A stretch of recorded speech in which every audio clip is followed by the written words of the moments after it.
Bonjour tout le monde, hello everyone, and yes, this will be a bilingual video. Ceci sera une vidéo bilingue, quelques mots et ensuite je vais passer au français et j'alternerai avec l'anglais. So a few words mixed with French, and then I will first review the bottles, bottle by bottle in French, then in English, then French, English, etc. So I hope it will make sense. I will put some links, some timestamps below, so you can head over to the section you want, English or French. Voilà, donc je mettrai un minutage, ceci pour que vous puissiez passer des versions françaises pour chacune des bouteilles au spiritueux suivant. Voilà, donc, French first, en français d'abord.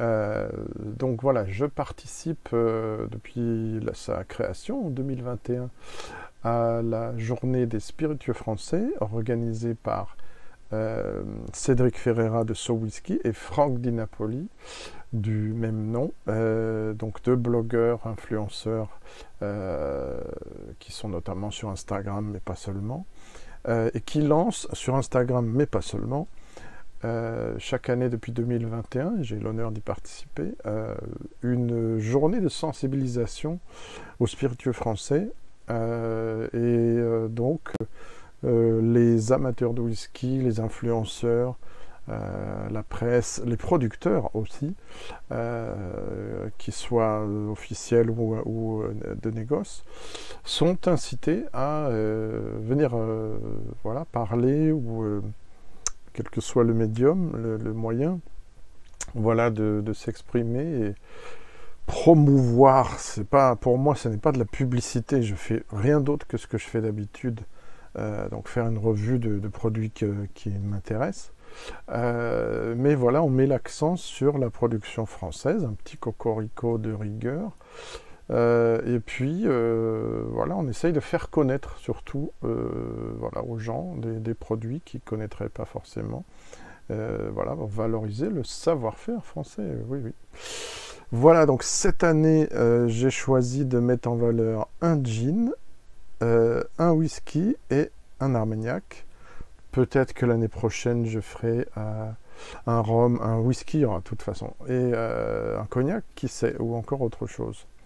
Voilà, donc je vais présenter chaque spiritueux brièvement et faire la dégustation en français puis en anglais.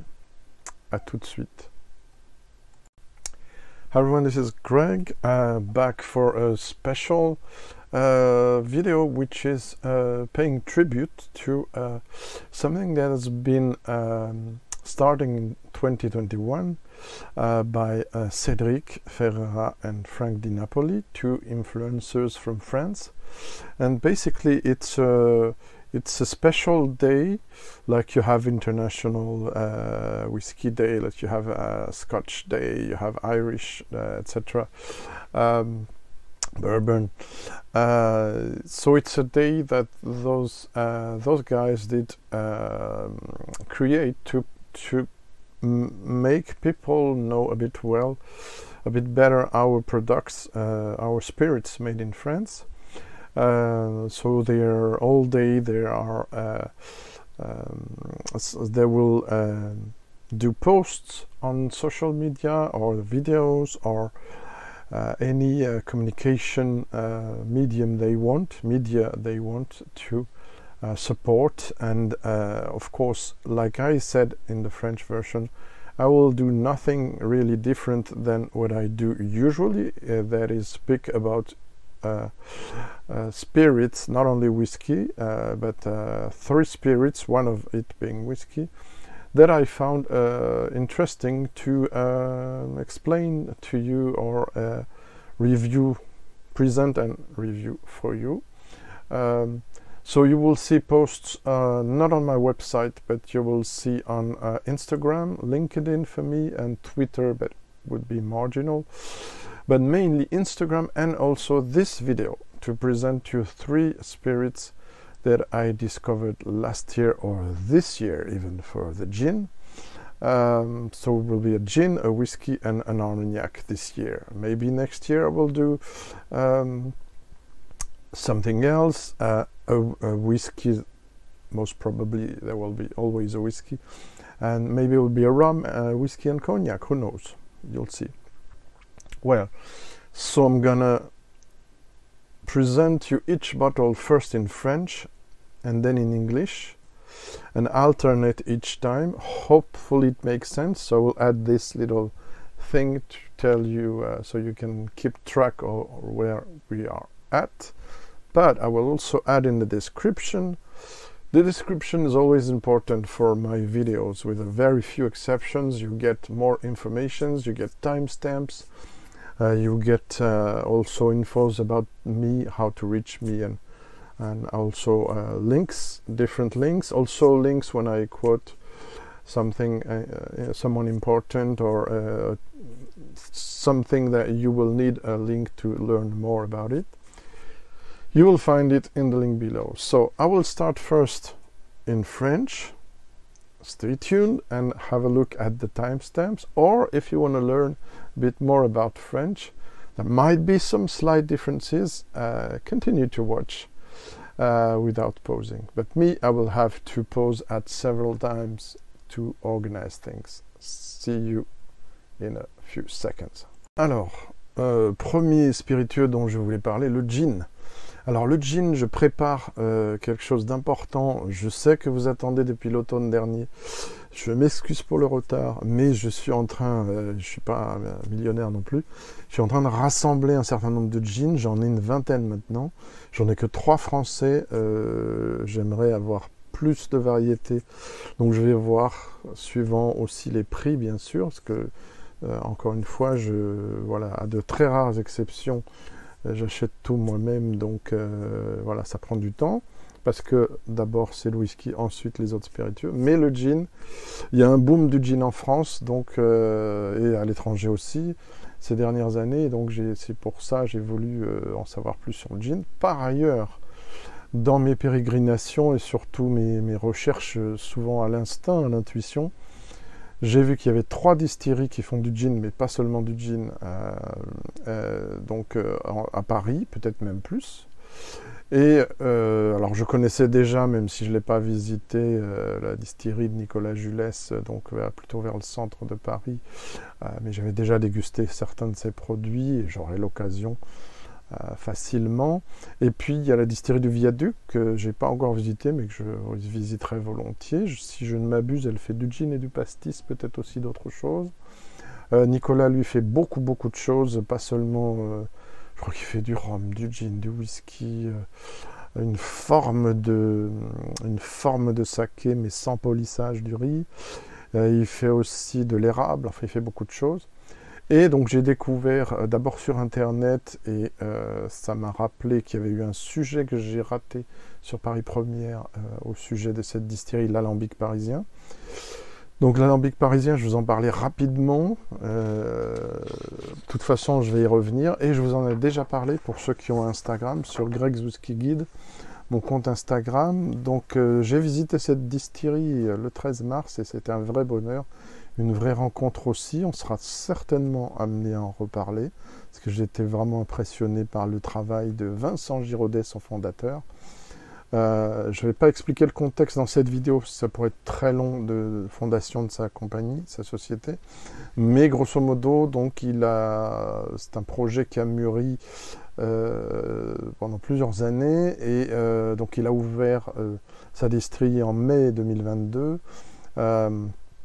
Voilà, c'est quelqu'un qui est plutôt de Bourgogne, qui est d'une famille d'hôteliers-restaurateurs, voilà, lié à la gastronomie française aussi, et il a une formation en Écosse pour apprendre la distillation. Et donc il produit du gin, des liqueurs, et également il produit, et ça on en reparlera certainement un jour, du malt, ce qu'il appelle le malt brut, c'est-à-dire c'est une eau de vie de malt, donc c'est de l'orge maltais simplement, Elle est vendue diluée, mais elle est surtout, elle n'est pas vieillie, donc on ne peut pas l'appeler whisky. Voilà, il y aurait besoin de 3 ans en France également pour que cela se nomme du whisky. Donc l'alambic parisien, je vous invite à voir son site, comme son nom l'indique, l'alambic parisien. Donc elle est située 32 rue du Volga dans le 20e arrondissement. C'est un tout petit lieu, mais charmant. Et donc du coup, comme c'est un petit lieu, il n'a pas la possibilité de faire tout ce qu'il voudrait encore, mais voilà, il travaille sur l'idée du vieillissement potentiel du whisky, mais pour le moment, c'est le gin, je dirais, qui est un petit peu le gin et liqueur, qui sont un peu les productions phares. Moi, ce que j'ai beaucoup aimé, c'est sa philosophie et donc sa pratique, qu'il met en pratique. Il source ses ingrédients, donc céréales, fruits, fleurs et plantes en Île-de-France, parfois en ferme urbaine, comme la ferme d'en haut à Ivry-sur-Seine, sur les toits de Paris, d'où aussi ce dessin sympathique de l'étiquette de l'étiquette principale. Voilà, sinon, donc, oui, les toits de Paris, donc il y a l'Opéra Bastille et aussi les toits du parc Suzanne Lenglen. Voilà. Oui, c'est une pratique de plus en plus importante voilà, de faire pousser des choses. Et par contre, les agrumes, ils les sourcent chez l'agrumiste, qui est rue de Sèvres, qu'il faudra que je visite un jour. L'orge est de type Pilsen, voilà, et elle est cultivée, elle, par contre, à Louvre, mais on reste pour la plupart des produits en Île-de-France. Là, c'est Louvre dans le Val d'Oise, la distillerie 2 alambics à repasse, à fenus et joints hydrauliques, dans un alambic de wash pour le brassage, donc 500 litres, enfin brassage, et bref, c'est plus compliqué que ça, 500 litres, et un alambic de 100 litres pour le spirit, à bain-marie. Voilà, le distillat sort à 74 degrés, et le gin est proposé à 43,6% d'alcool par volume. Voilà, alors chose extrêmement rare, c'est vraiment très pointu comme démarche. Les agrumes entiers ne sont pas utilisés, mais seulement les zestes. Donc ça a une concentration plus forte. Et aussi, ce gin, comme tout ce qui vend, si j'ai bien compris, n'est pas filtré du tout. Donc voilà, on a vraiment un maximum de composants aromatiques. Enfin, et voilà, le résultat, vous allez voir, c'est assez extraordinaire. Oui, quand vous allez là-bas, il y a un petit flyer. Vous voyez l'alambic de 500 litres qui est dans la pièce principale. C'est vraiment tout petit. Vous voyez aussi les liqueurs. Et il me semble, on ne voit pas le mâle brut. Et alors là, je ne vais pas vous mentir, je ne sais pas ce que c'est. Je pense pas que ce soit du genièvre. Donc oui, alors le gin à base de genièvre, j'ai oublié de le dire, pardon. Le genièvre daterait du XIe siècle, enfin sa distillation est en tant qu'ancêtre du gin.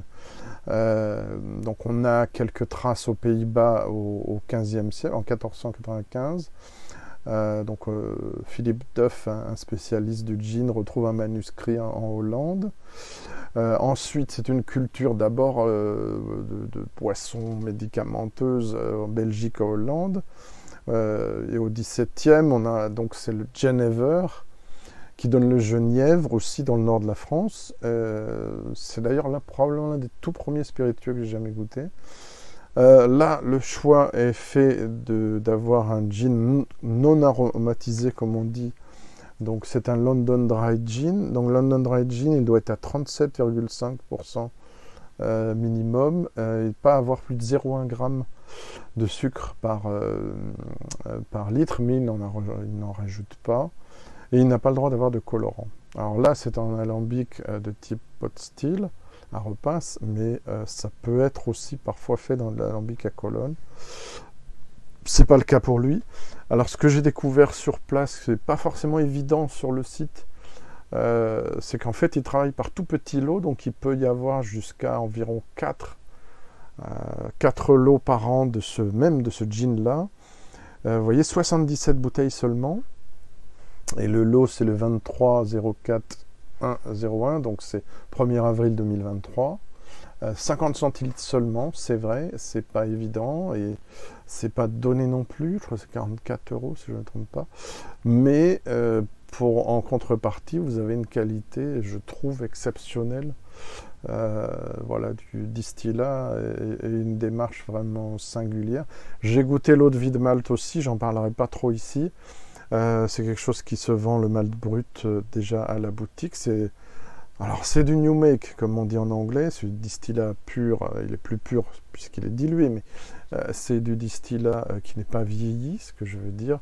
Alors parfois on appelle ça poétiquement de la blanche de Malte. C'est prometteur, c'est très pur, très fin sur l'orge maltais, donc. Mais c'est à suivre, moi je préférais le voir vieilli personnellement, mais voilà, c'est un très bon produit également. Mais là je suis là pour vous parler de gin, et alors on va le goûter, mais les ingrédients c'est extraordinaire. Il y a beaucoup d'agrumes, alors bien sûr il y a du genièvre, il y a quelque chose qui relève du poivre, de la famille du poivre, donc les baies de Timut, parfois on dit Timur aussi. Et ensuite, on part sur tout un tas de croisements, plus ou moins. Alors parfois, c'est pas des croisements, mais parfois, c'est des croisements entre différents agrumes. Le déco de Chine, là, c'est mandarine chinoise et hybride orange mandarine. C'est japonais. Le Tangelolo, qui est un mariage entre clémentine et pomelo. La main de Bouddha, que j'avais découvert aussi sur un autre gin que j'espère acquérir, qui est pour le coup vietnamien. Donc, nain de Bouddha, c'est une variété de cédratier. Et donc, on reste toujours plus ou moins dans la famille des citrons. Citron orange, donc agrumes à fond. Orange quat, je savais même pas ce que c'était, c'est un hybride entre orange et kumquat. Et le yuzu, donc, qui est un hybride de mandarine sauvage et de citron dit chang, ce que je ne savais pas non plus. Vous avez aussi du citron meilleur et du citron panaché rose. Voilà, maintenant, on va passer à la dégustation. Oui, j'ai appris beaucoup de choses lors de cette visite passionnante.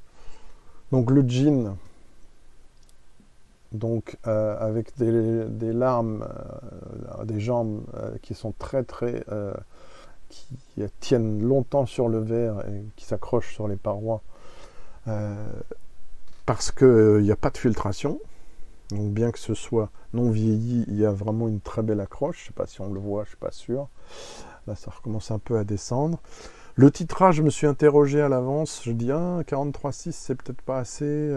Et finalement, c'est très très bien fait. Bien sûr, ça peut souffrir un peu de manque de puissance par rapport à d'autres gins que j'ai à 46, mais j'y reviendrai dans un numéro spécial sur le gin. Mais par contre, dégusté tout seul, il se tient très bien, et surtout, il est d'une complexité, d'une finesse que j'ai rarement vu même dans les autres gins. Allez. Donc évidemment, pour être un London Dry Gin et un gin en général, mais surtout dans la catégorie London Dry Gin, le genièvre doit venir en avant, en termes aussi bien d'arôme que de saveur. Donc il doit être en avant. Mais derrière, vous avez toute cette déclinaison d'agrumes qui est assez extraordinaire. Et le petit kick, il faut que je parle en français, mais c'est pas facile d'avoir tout en français. Le petit surgissement épicé derrière, ce sont les baies des Timut, à mon avis. Mais il y a aussi un certain caractère dans les baies de genièvre, et tout est vraiment très très très pur ici. On n'est pas dans un gin industriel, un gin aseptisé, je ne citerai pas de grandes marques. Mais voilà. Donc c'est stratifié vraiment, vous avez les agrumes. Vous avez donc derrière le genièvre, vous avez les agrumes qui viennent strate par strate et qui tournent autour sans cesse le curseur entre citron, orange, mandarine, hop. Et puis on va aussi vers quelque chose qui est entre le citron et la mangue, pour moi, au niveau aromatique, qui est la main de Bouddha. Maintenant que j'en ai senti en vrai sur un stand, là, j'ai pas pu en sentir, parce que tout est frais, donc il en avait plus en stock à me faire sentir, je veux dire, le producteur. Voilà, donc au nez, c'est super, c'est très complexe, c'est très fin. Allez, en bouche, parce que j'ai perdu beaucoup de temps, là, déjà.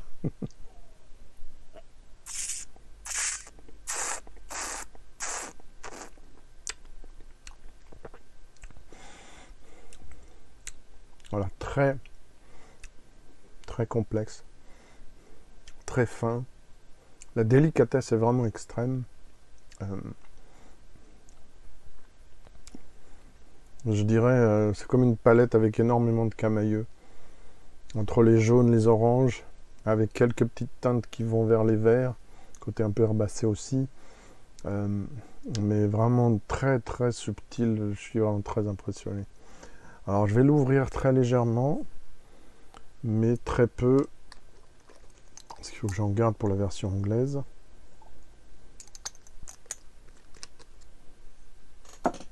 Et ensuite on passera à la version française, après la version anglaise du whisky que j'ai bien aimé également.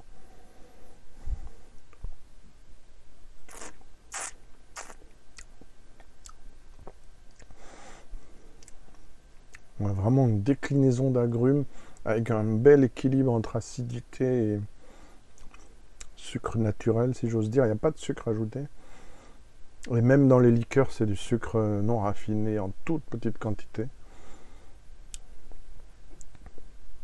C'est pas super long en bouche, mais c'est très très délicat, extrêmement délicat. J'adore. Il y a un côté presque floral en plus, alors qu'il n'y a pas de fleurs. Donc vraiment un gin très très impressionnant. Ne quittez pas, parce qu'on passe à la version anglaise et ensuite on passera au whisky. Alright, hi everyone again. So this is the English version of this tasting. We're talking about London Dry Gin made by a boutique distillery called L'Alambic. Alambic means still. L'Alambic Parisien in the 20th district of Paris. You can find, I don't know if I haven't double checked, I'm sorry if there's a website, there's an English version, I'm not sure. But with Google Translate you can have some infos, plus I'm gonna give you some exclusive infos as in French. Not gonna go long on the history of gin because I'm preparing 2 videos at least about gin. Hopefully one, I'm sorry to have you waiting since October, November. But yeah, I'm trying to gathering as much as gin as possible to give you something more important that I initially thought it would be. Gathered 20 gin so far, but there's 1 or 2 more I need to have, and I think the first episode will take place in April, because I only need 1 gin to do the next the video about gin. So yeah, gin dates from, as I understand, the 11th century. This is something that was first medicinal and created in Netherlands, out of and with a juniper basis, juniper berries, distilled juniper berries. There's records in 1495 about the first gin recipe by a historian called Philip Duff. Then 17th century, it's the rise of the Genever, which is distilled product, but with no other botanicals than juniper, and it's in Netherlands and Belgium. For London Dry Gin, if I understood well, I'm not a gin specialist, so please be kind.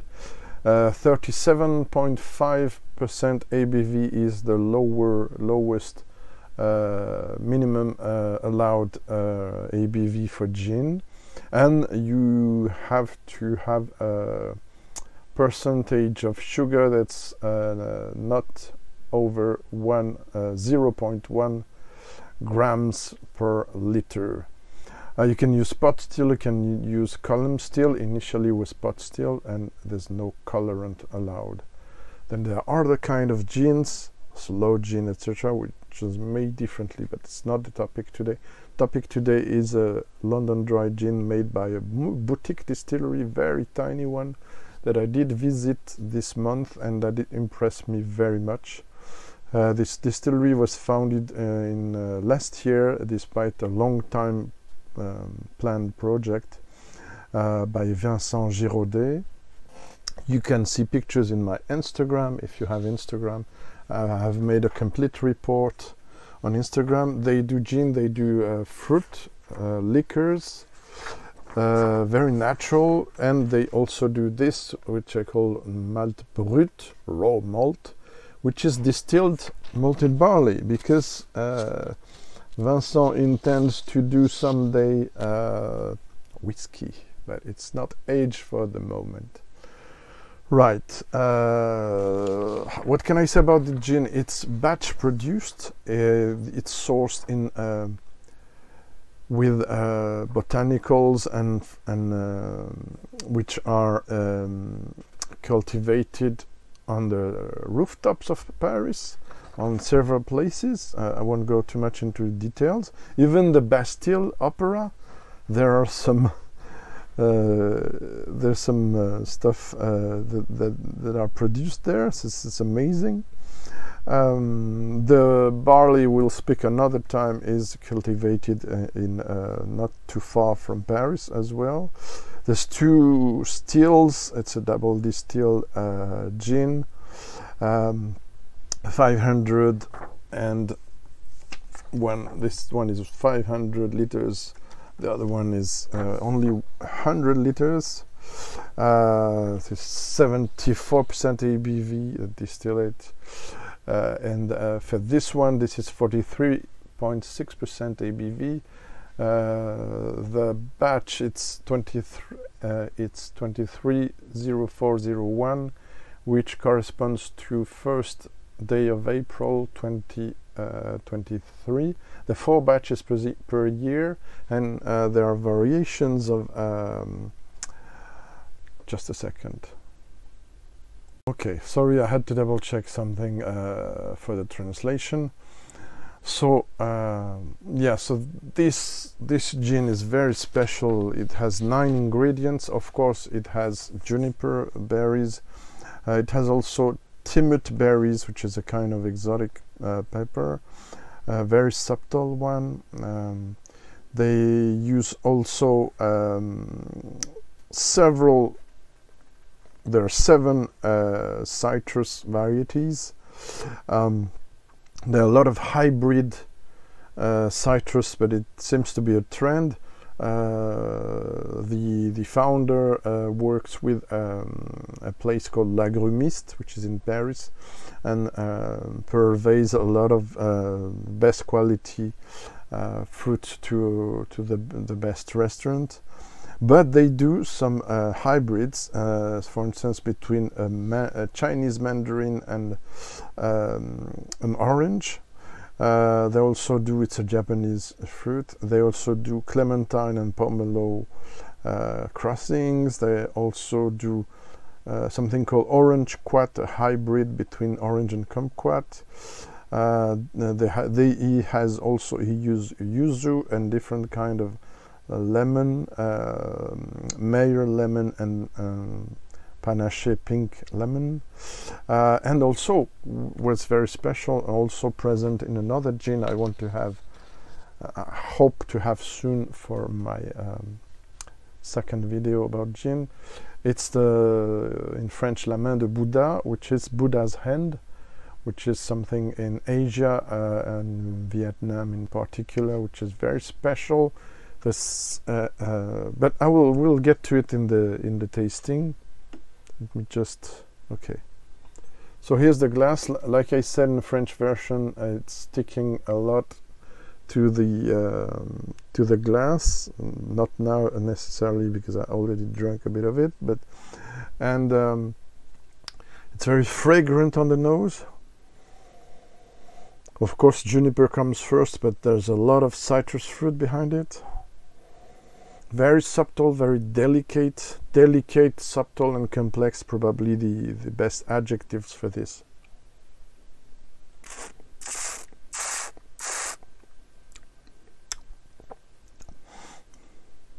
Once past a little sting of the juniper, as always in London dry gin, you have a very complex array of flavors around what I call the yellows and the orange. Different varieties of citrus, lemon and oranges and clementines, mandarins. Everything is very stratified, comes little by little, and very complex. It's sophisticated gin. It's really craft, high quality gin that I really recommend. Voila, there you have it.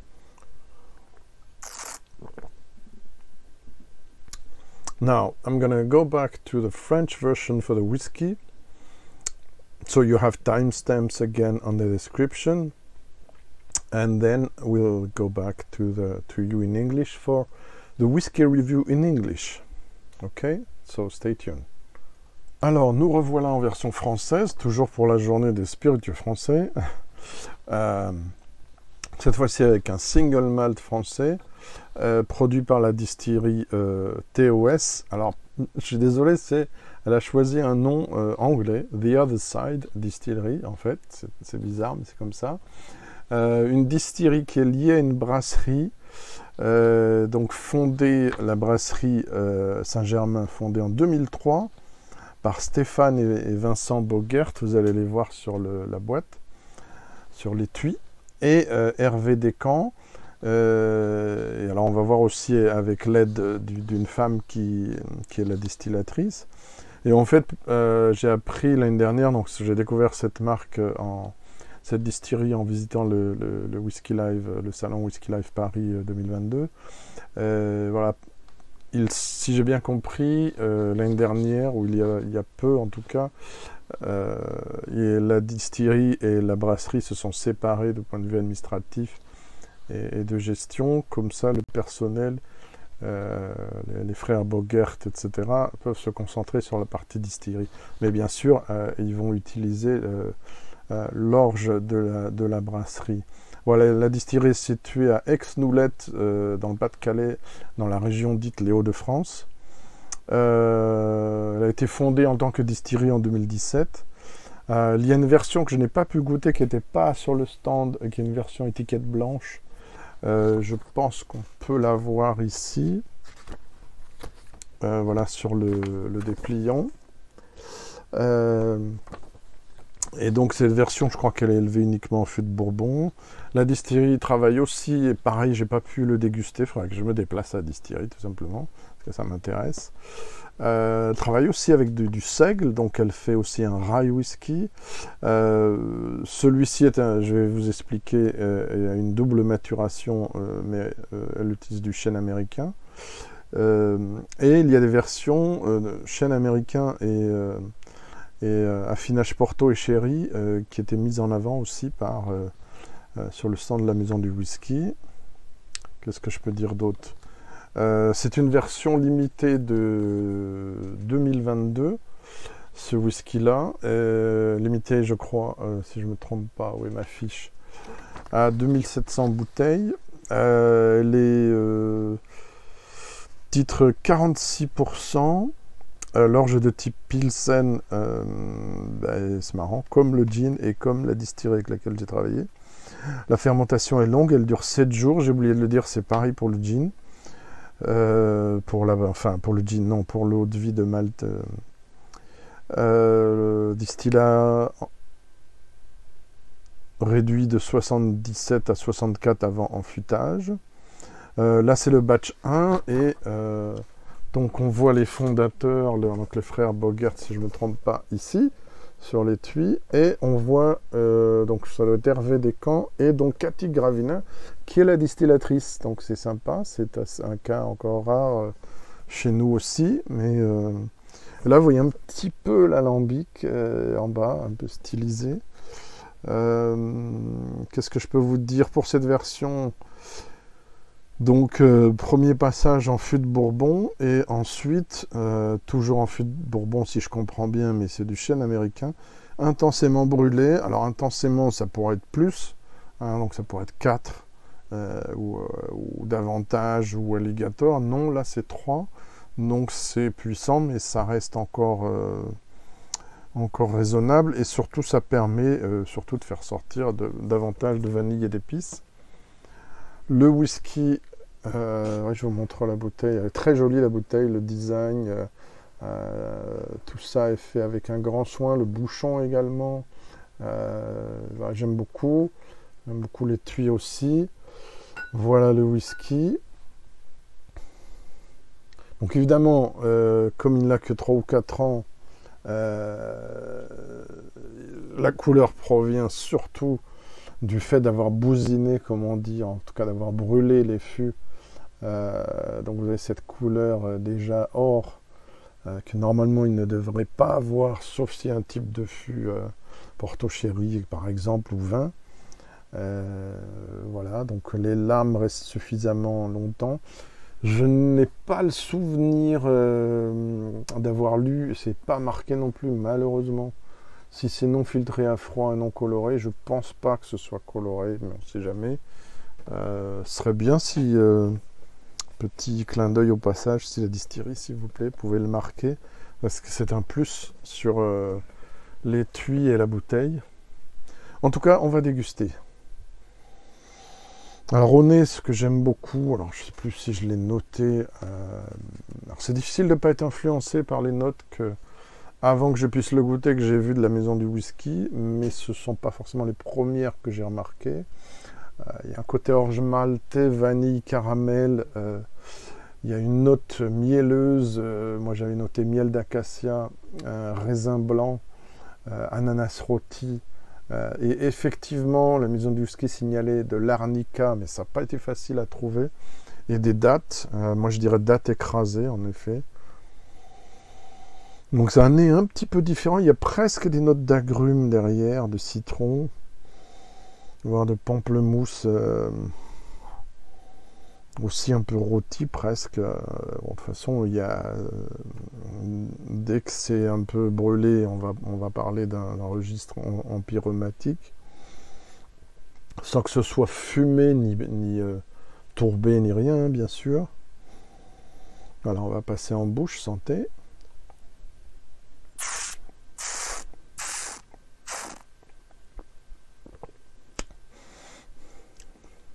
Voilà, c'est généreux, c'est gras.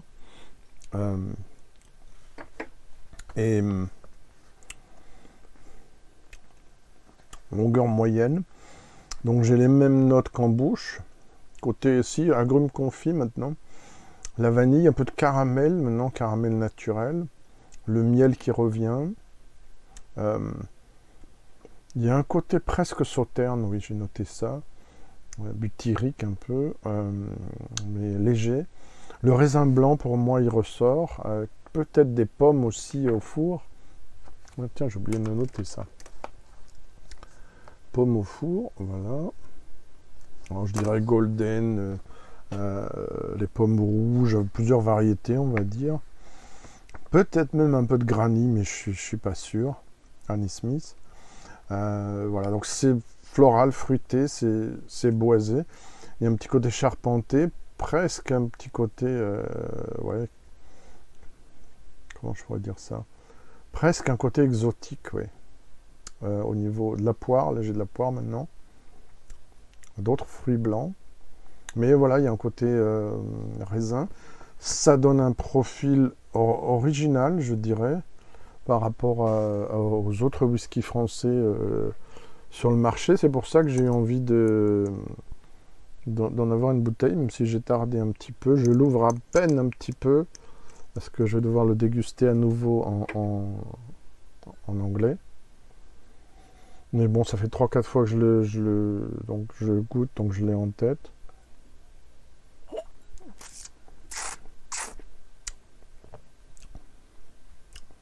vais en mettre un petit peu pour la version anglaise. Ça stabilisera un peu les choses. Ouais, donc... alors, on va voir comment la bouteille évolue, mais pour l'instant, je trouve ça vraiment chouette. Chouette, c'est pas très professionnel comme qualificatif, mais une proposition séduisante et assez maligne. Bon, j'ai cru comprendre que c'est la maison de whisky, c'est très vraisemblablement le chef de produit de la maison de whisky qui est venu là-bas et qui a eu l'idée de comment travailler cette version. N'empêche que c'est un choix plutôt intelligent et ben à force de le goûter, ben, figurez-vous que... Alors bon, mon système de notation, encore une fois, il peut être trop haut pour la moyenne des gens, mais vous pouvez trouver comment je travaille sur mon site, mon barème de notation, et je lui ai mis 89 parce que je trouve que c'est super bien fait et c'est très plaisant, voilà. Donc oui, alors on va passer à la version anglaise. Restez avec moi pour la version française à venir de l'Armagnac. qui est donc de chez Tariquet, une version très très spéciale. Et à tout de suite. Voilà, si vous voulez zapper, vous avez le minutage dans la description. Sinon, à tout de suite en version anglaise. Merci. See you in English. Yeah, it's gonna be a long video, I know. But for this time I wanted really to focus on the products and less generalities about the spirits, less showing bottles and more tasting bottles. So this is a new distillery based initially on a brewery founded in 2003 by two brothers, the Bogart brothers and Mr. Descamps. And then it turned up to a distillery project. So now the structures are separated, but they still use, the distillery still uses the barley, so the beer basis from the brewery. But they distill since 2017. This is basically 3-4 years old. The name of the distillery, strangely, is in English. TOS, distillerie. Distillerie is in French, but TOS means the other side, so strange. It's a single malt whiskey. It's Artesia is the name of the brand. Fût Noir means a black cask. That only means you have Char 3 mentioned. That it's the cask. Fût is cask, by the way. Is charred at the level 3, which is not the maximum. It's not alligator, but yet it's still significant to give more vanilla and spices to your whiskey, and of course to color it. So this is why I think, despite we don't have information if it's chill filtered and colored, I guess that it is not, because I saw a mention of it for another version. They also did a rye whiskey, but I haven't tried it. They also produced Genever, because I forgot to say they're in north of France, so not too far from Belgium. They do Genever, juniper, or Genièvre in French, so juniper distillate, and they do gin as well, which I forgot to mention in the French version. And they, I discovered them in Whiskey Life Paris last year, where they had this expression. They didn't have the regular one, the basic one. There you can see it, a white label. And here are the guys from the distillery, including a woman, you will see her more, which is the distiller, sorry, master distiller. So this is super pleasant on the nose. I love how the unique combo made crossing the distillate with this choice of Char 3 is doing something quite singular, but still conveying the standards of malted barley distillation and maturation, in my opinion. So we have on the nose, we have malted barley, we have also some warm notes of nice oak, vanilla, sweet spices. Not really, we're not going really to bourbon territory, so we might have some hints of cinnamon, nutmeg, cloves, but not so much. Have hint of ginger, I forgot to mention, hint of black pepper, that's very discreet. But you have some almost medicinal thing that's called arnica, which we're using for when you're wounded your knee or something. You can put some in it and some cream in it, and it helps a lot. We have also I have some crushed dates. I have also some warm, just out of the oven, maybe apple pie, or just apples baked in the oven. So it's quite a pleasant, some nice vanilla, complex vanilla note, some acacia honey, I think I wrote as well. And yeah, there's something exotic in there. We're almost going into Middle East, Asian territory sometimes.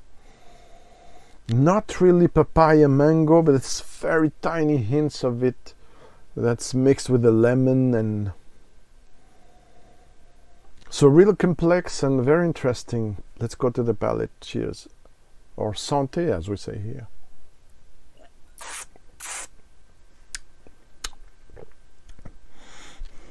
Yeah, same complex sensation. Little sting, but moderate from this charring and spice coming in. And then the fruitiness, the maltiness. Really super balanced profile. I really think it's interesting. I'll be very curious though to try other expressions, so probably have to visit the distillery and their Juniper. Genièvre was one of my first love before I got to whiskey.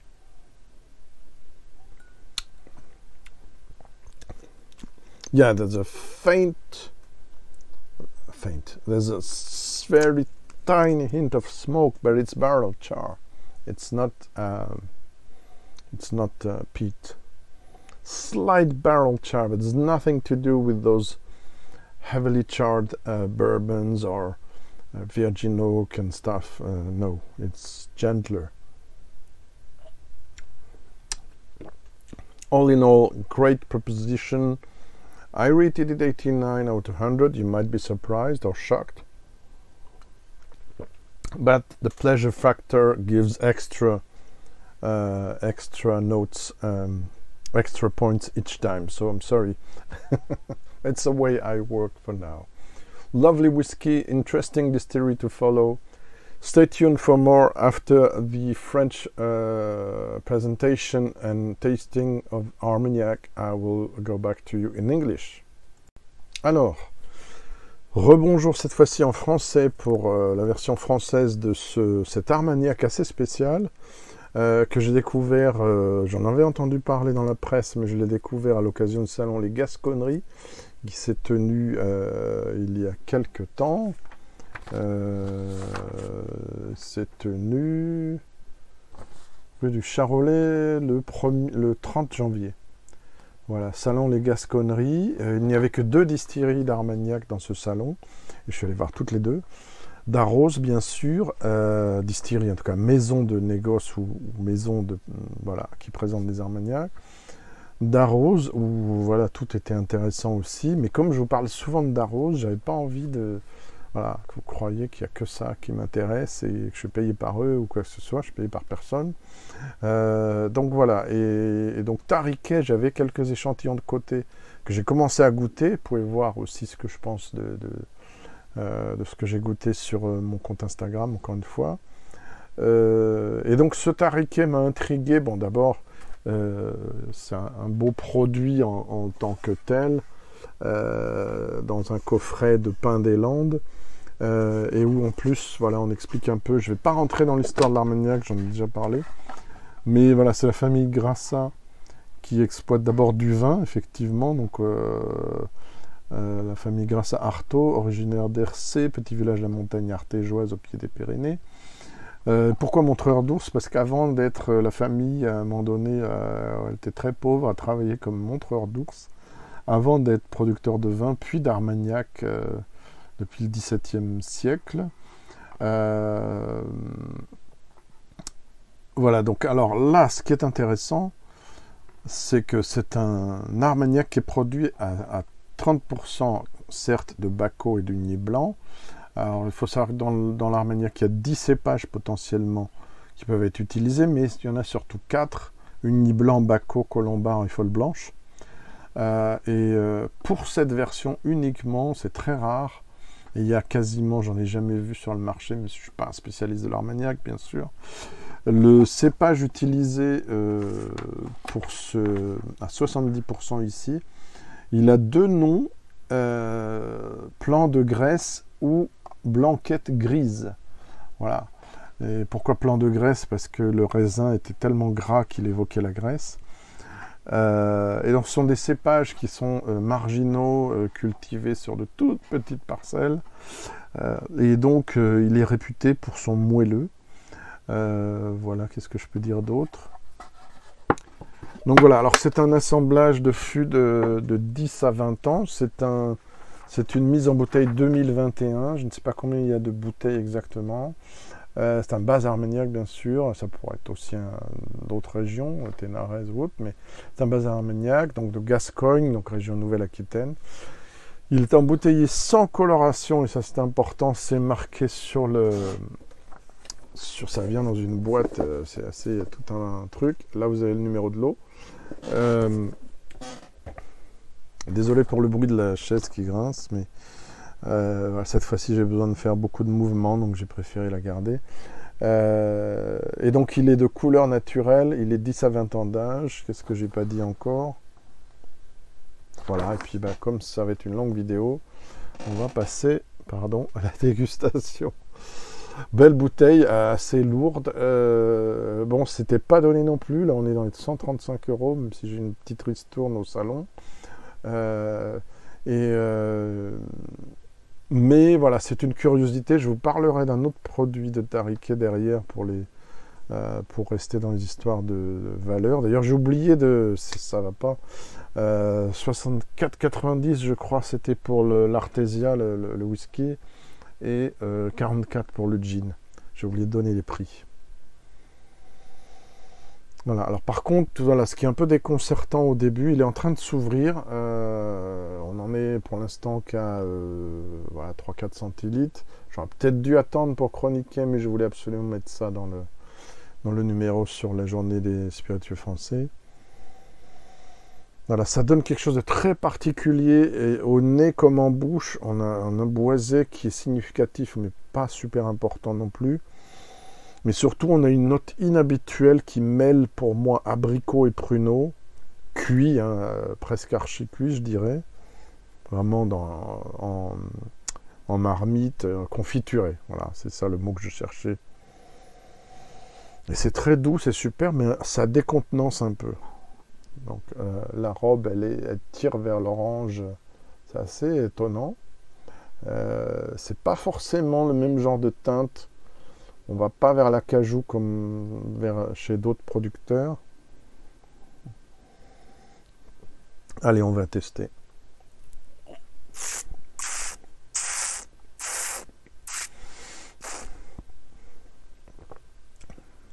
Ça y est, j'ai trouvé une autre note que j'avais pas trouvée. Non, c'est intéressant, il ne fait que se développer. Ça me rassure. Oh la vache. Ah oui, c'est ça. C'est ça qu'il faut que je note. Pardon.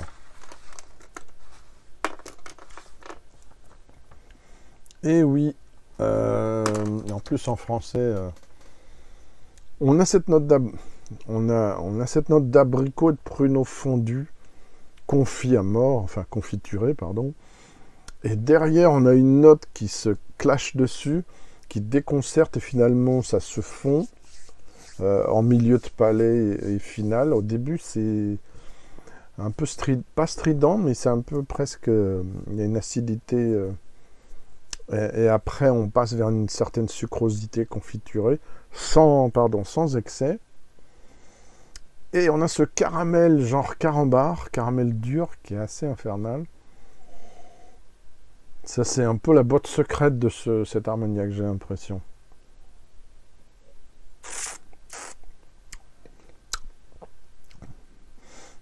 Voilà, le boisé se fait entendre sur la finale, qui est extrêmement suave. C'est ça aussi qui se déconcerte. Contrairement à d'autres armagnacs, on n'a pas ce surgissement d'épices.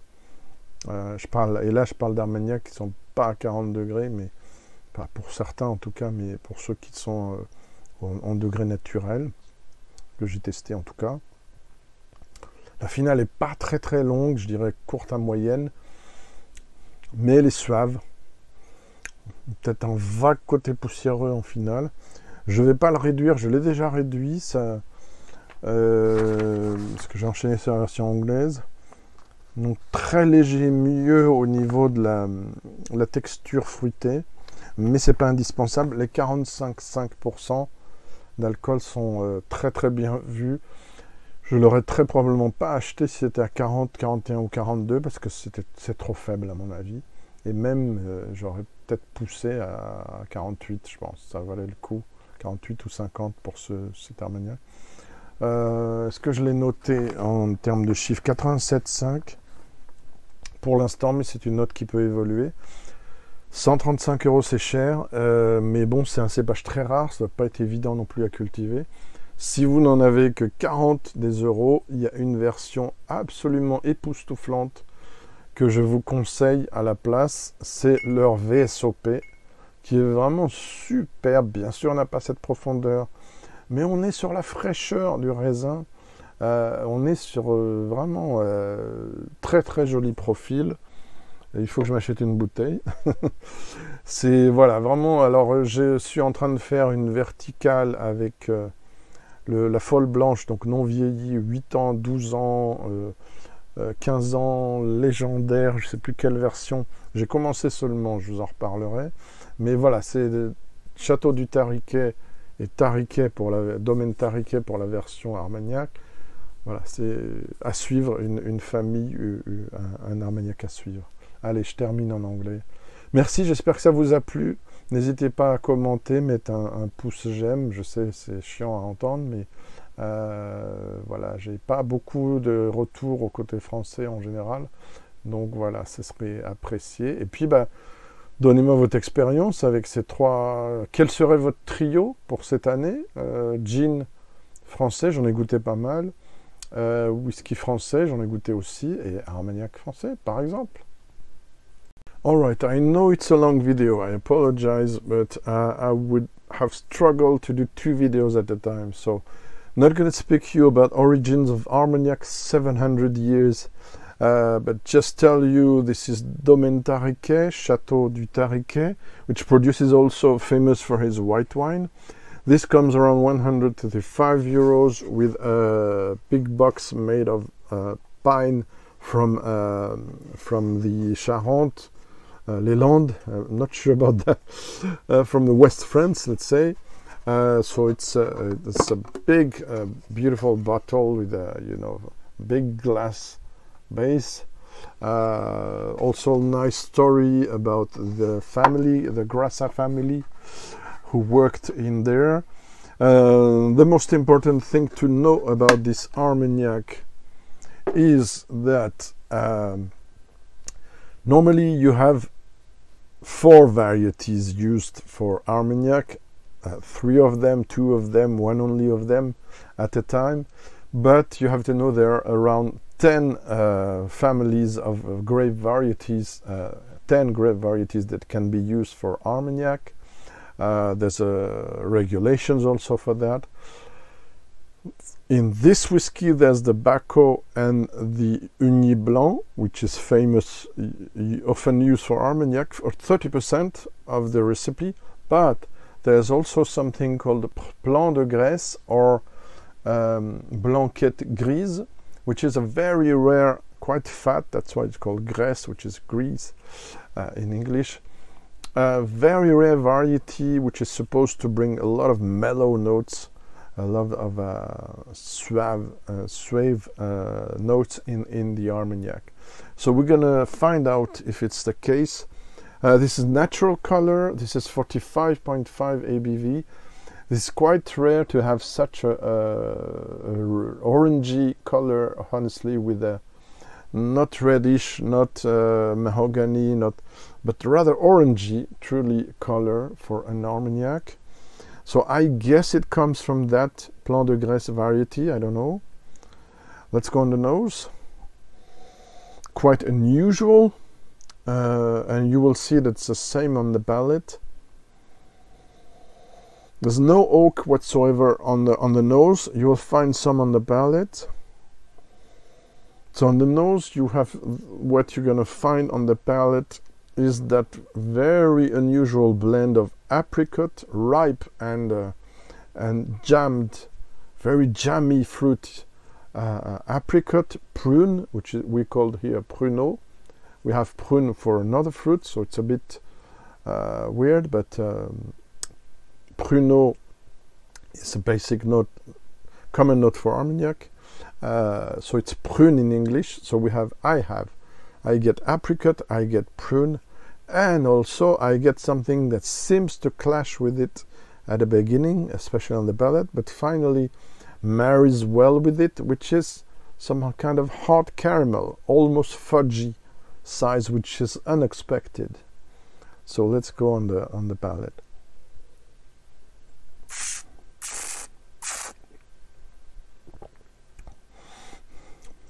Again, quite unusual, a bit disturbing at the beginning. I didn't know if I would like this one or not, but after trying other expressions from them, I decided to go on for it, also because of its rarity. You have on the palate the same combo, very weird combo, of apricot, prune, and caramel. Natural caramel, by the way. It says natural color. It's everything's natural in there. I don't see extra sugar added, so I don't think they add for this one. I might be wrong. Won't go into chill filtration because most of those producers do chill filters, so I don't know. It's not super long on the palate. It's the downside of it, probably.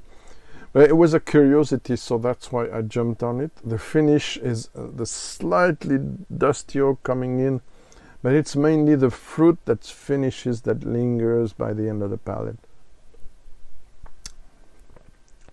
And the oak, that's not very tannic. It's the least tannic Armagnac I ever tried. It's very weird. It's a combination, did I say it, of 10 to 20 years old casks. 45.5 ABV does the job, but in my opinion they should have brought it to 48 or something like that. It probably will be more expressive and maybe more expensive too. Anyway, water doesn't really highlight more the fruit. Maybe that's more fluid, but nothing really. So yeah, you can drink it neat. Now, if you don't have the 135, ask for this. I really recommend one which is way younger, but very vivid, very beautiful, very. I will dare to say something I didn't say in the French version. It's almost the best young Glen Grants of Armagnac you could find. So very fresh on vanilla and not grassy really, but like Glen Grant, but vanilla, something countryside-ish, and also this raisin, this grape feel. Sorry. Armagnac is distilled white wine grape. Did you know that? So this really shines in there, and despite it's a VSOP, so quite young, this is really the best value you can find, I think, in Armagnac, young Armagnac, around 40 euros. So yeah, I need to get me a bottle of this. So quite different from this one. This is more traditional, but really recommend it. So there you have it, just a little survey of 3 French spirits. I hope you liked it. Thank you very much, and see you soon for something else. Voilà, je termine cette vidéo en espérant que c'était intéressant pour vous. Je vous dis à très bientôt, et merci beaucoup. Au revoir.